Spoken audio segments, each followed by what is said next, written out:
कुछ सवालों पर गौर कीजिए जिनके उत्तर आपको पता हो सकते हैं, नहीं भी हो सकते हैं।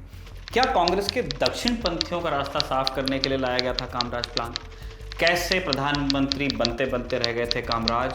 और जानवर हाँकते बच्चे मिले और एक नेता ने मिड डे मील स्कीम बना डाली थी क्या? के कामराज ने महात्मा गांधी को कैसे दी सियासी पटकनी? इन चार सवालों के बिंदुओं के अलग अलग सिरे हो सकते हैं, लेकिन इसके केंद्र में एक ही संज्ञा है, के कामराज। तमिलनाडु से आने वाला कांग्रेस संगठन का वो कद्दावर नेता जिसने मुल्क की नियति लिखने में बड़ी भूमिका निभाई। नेहरू और शास्त्री की मौत के बाद प्रधानमंत्री चुनने वाले कामराज के किस्से होंगे आज। इसमें हम कामराज प्लान से इतर भी कामराज के कामों की चर्चा करेंगे। नमस्ते, मेरा नाम है निखिल और आप देख रहे हैं किताबों से जुड़ा हमारा डेली शो किताबी बातें, जिसमें रोज होती है एक नई किताब। इस कड़ी में आज की किताब है रूपा प्रकाशन से आई कामराज की biography, Kamaraj the life and times of K Kamaraj. No Hindi no English how. Kamaraj के बारे में इतनी बात आप जानते ही हैं कि उन्होंने पीएम पद का ऑफर ठुकरा दिया था। शास्त्री जी की मौत के बाद सिंडिकेट यानी कांग्रेस में बुजुर्ग और अनुभवी नेताओं का जो ग्रुप था, उसके कई नेता कामराज को इस टॉप पोस्ट के लिए फील करना चाहते थे। बंगाल से आने वाले अतुल्य घोष ने कामराज से कहा था, आप प्रधानमंत्री बन जाइए ताकि अगले बरस यानी 67 के चुनावों में हम जीत के लिए आश्वस्त हो सकें। लेकिन कामराज ने इस ऑफर को ठुकराते हुए कहा था, no Hindi no English how, यानी न वो हिंदी में धारा प्रवाह है न अंग्रेजी में, तो प्रधानमंत्री कैसे बनेंगे, जो दो बड़ी संपर्क भाषाएं हैं भारत की। उनके बायोग्राफर ने इस टिप्पणी को करते हुए लिखा है, इस तरह भाषा की जंजीर ने मुल्क को एक शानदार नेता से महरूम किया टॉप लेवल पे। एक किस्सा और भी है, जब महात्मा गांधी और कामराज के बीच लड़ाई हो गई, लेकिन कामराज के गुस्से के आगे महात्मा गांधी को ही अपने पांव खींचने पड़े।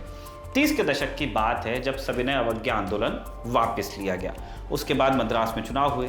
मुख्यमंत्री पद के दो दावेदार थे तब। पहले थे राजाजी यानी सी राजगोपालाचारी और दूसरे थे सत्यमूर्ति। लेकिन दिल्ली की कांग्रेस लीडरशिप का फरमान आया कि आप साइड हटिए। सत्यमूर्ति ने बात मान ली, क्योंकि उन्हें वायदा मिला था कि कांग्रेस की सरकार आते ही जब राजाजी सीएम बनेंगे तो मंत्री पद आएगा सत्यमूर्ति के हिस्से। लेकिन 1937 में चुनाव जीतने के बाद राजाजी ने यह प्रॉमिस तोड़ दिया। कामराज उस वक्त तक एक उभरते हुए नेता थे और वो सत्यमूर्ति के क्लब में थे।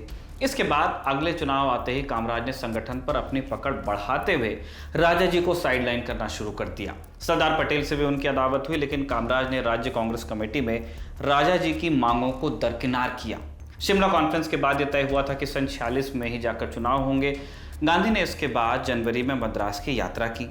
वो कामराज और राजाजी में सियासी रंजिश के दिन थे। गांधी जी राजाजी के समर्थन में थे। उन्हें मद्रास की इस बगावत की खबर भी थी। फरवरी 1946 में उन्होंने हरिजन पत्रिका में लिखा, मुझे दुख है कि एक गिरोह राजाजी के विरोध में खड़ा हो गया है। ये एक ऐसा गुट है जो स्पष्ट रूप से मद्रास के कांग्रेस संगठन में गिना जाता है, लेकिन सनद रहे कि जनता राजाजी के प्रति समर्पित है। जाहिर तौर पर एक कामराज फैक्शन के विरोध में की गई टिप्पणी थी। इस बात पर नाराज होकर कामराज ने तमिलनाडु कांग्रेस कमेटी के अध्यक्ष पद से इस्तीफा दे दिया, क्योंकि उन्हें गांधी के प्रयोग किए शब्द गिरोह से आपत्ति थी कि आपने ये कैसे बोला। कामराज का इस्तीफा होते ही संगठन में खलबली मच गई। लोकल लीडर्स ने गांधी को जाकर समझाया कि कांग्रेस के संगठन के लिए कामराज जरूरी हैं। गांधी को ढेर सारे टेलीग्राम्स मिले कि आप अपनी आलोचना के शब्द वापस ले लीजिए, इससे दिक्कत हो रही है। इधर राजाजी ने अपना इस्तीफा दे दिया तो ड्रामा और बढ़ने लगा। आखिरकार गांधी ने वायदा किया कि वो राज्य के अंदरूनी मामलों में दखल नहीं देंगे। पटेल और गांधी दोनों से भिड़ने के बाद आखिरकार सदारत कामराज के हाथों में ही थी। अब बात उस चीज की जिसके जरिए हम सबसे पहले कामराज से परिचित हो पाते हैं। 60 के दशक का कामराज प्लान ज्यादातर लोग आप में से जानते भी होंगे। जो पॉपुलर नैरेटिव है वो यही है कि क्योंकि कांग्रेस संगठन को मजबूत करना था और नए युवाओं को मौका देना था, 6 कैबिनेट मंत्रियों समेत 6 मुख्यमंत्रियों से इस्तीफा लिया गया। इसमें थे कामराज, बीजू पटनायक, मोरारजी देसाई, लाल बहादुर शास्त्री, जगजीवन राम जैसे नेता, उस टाइम के हुज हू। यहाँ एक पॉइंट हाईलाइट करना जरूरी है कि कामराज प्लान आलोचनाओं के घेरे में आया। उसके दो कारण थे। पहला ये कि सभी सीनियर लीडर्स ने इस्तीफा दिया सिवाय नेहरू के, और नेहरू अगर इस्तीफा देते भी तो कामराज उसे रिजेक्ट कर देते। तर्क ये कि नेहरू से काबिल व्यक्ति पीएम के लिए उस वक्त था नहीं।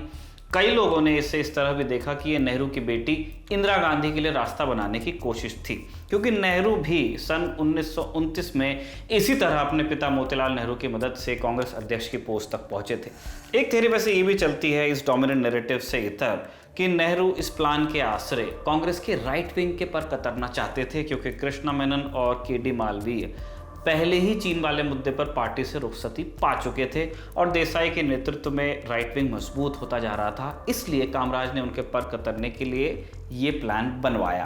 अंत में कामराज प्लान मिक्स सक्सेस रहा। अंत में बात जन कल्याण की एक ऐसी लेगेसी की जो आज तक हमारी योजनाओं का हिस्सा है। पर इसकी शुरुआत का एक किस्सा आपको बताते हैं। नून मील, नून दोपहर वाला नून, यानी स्कूल में दोपहर का भोजन फ्री में मिले। इस योजना के जनक भी के कामराज ही थे। आज जिसे हम मिड डे मील के नाम से जानते हैं, वो 60 के दशक में कामराज ने बनाई थी। उनके मन में इस पॉलिसी का ख्याल कैसे आया, इसका भी एक मज़ेदार किस्सा है। कहानी है कि एक बार कामराज राज्य के दौरे पे थे। इस बीच एक जगह उन्होंने देखा कि बच्चों का एक ग्रुप जानवरों को हाँक रहा, चरा रहा है। उन्होंने तुरंत अपनी कार रोकी और बच्चों से पूछा। कामराज ने पूछा कि आप लोग स्कूल क्यों नहीं गए? बच्चों के समूह में से किसी एक लड़के ने जवाब दिया कि अगर हम स्कूल चले गए तो हमें खाना कौन खिलाएगा। कामराज को समझ आ गया कि सबके लिए शिक्षा का रास्ता बच्चों के पेट से होकर भी जाएगा, यानी पेट भरा होगा तो किताबों में भी ध्यान जा पाएगा। और इसके बाद साल 1957 में नवंबर में कामराज ने राज्य सरकार के सारे संसाधनों को फ्री नून मील स्कीम में लगाया। इसके बड़े शानदार रिजल्ट्स भी आए। पहली बार गुर्बत में काम कर रहे लोगों को लगा कि शिक्षा एक एलीट कॉन्सेप्ट नहीं है कि सिर्फ पैसे वाले लोग पढ़ते हैं, इस पर हर एक का हक है। आज साल 2023 में भी मिड डे मील स्कीम कारगर साबित हो रही है। हालांकि बाला जयरामन ने यह भी जोड़ा है कि संभवतः ये किस्सा एक किंवदंती हो। किताबी बातों में आज के लिए बस इतना ही। इस एपिसोड को लिखा था हमारे साथी दीपक तेंगुरिया ने और इसे रिकॉर्ड किया था जतिन ने। ये एपिसोड आपको कैसा लगा कमेंट बॉक्स में हमें ज़रूर बताइए और देखते रहिए दी लर्निंग टॉप।